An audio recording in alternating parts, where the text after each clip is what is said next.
TPCC ప్రధాన కార్యదర్శిగా నియామకమై తొలిసారిగా కరీంనగర్కు వచ్చిన రెహమత్ హుస్సేన్కు కాంగ్రెస్ నాయకులు స్వాగతం పలికి సన్మానించడం జరిగింది. ఈ సందర్భంగా రెహమత్ హుస్సేన్ మాట్లాడారు. గత 4 శతాబ్దాల నుండి కాంగ్రెస్ పార్టీకి అంకిత భావంతో పనిచేస్తున్న నాకు ఈ పదవి రావడానికి కృషి చేసిన రాష్ట్ర రవాణా మరియు బీసీ సంక్షేమ శాఖ మంత్రి పొన్నం ప్రభాకర్ గారికి, టీపీసీసీ అధ్యక్షులు శాసనమండలి సభ్యులు బొమ్మ మహేష్ కుమార్ గౌడ్ గారికి కృతజ్ఞతలు తెలియజేస్తున్నామని తెలిపారు.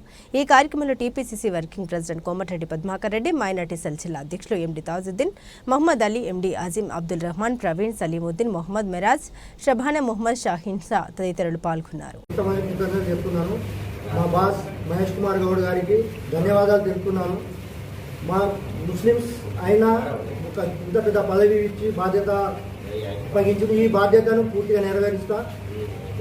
మీ అందరి సహకారం ఉండాలని నేను కోరుతున్నాను. దీని తర్వాత సబ్జెక్టు ప్రశ్నతో నేను చెప్పాలి. కాంగ్రెస్ పార్టీలో కొంచెం ముస్లిమ్స్ ఏదో నారాయణ అటువంటిది ఏం లేదు. గత దశాబ్దం కాలంలో టీఆర్ఎస్ ప్రభుత్వం బీజేపీ తోటి డైరెక్ట్గా కలిసి ఉండి ముస్లిమ్స్ను ఎన్నికలు నెట్టిండ్రు. ఇప్పుడు దాన్ని కొంచెం సమయం తీసుకుంటారు. మా ముఖ్యమంత్రి రేవంత్ రెడ్డి గారు పూర్తిగా ముస్లిమ్స్ అందరికీ సముచిత సాయం కల్పిస్తారు. సమస్య లేదు. కొంచెం టైం పడుతుంది. సర్వనాశనం చేసిండ్రు బడ్జెట్ని.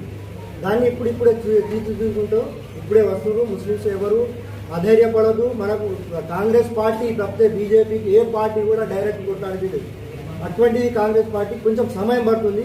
ఆ సమయాన్ని కొంచెం మనం నిరీక్షిద్దాం. వస్తుంది ఆల్ ముస్లిమ్స్, ఎవరి ముస్లిమ్స్ మరి అటువంటిది ఏం లేదు.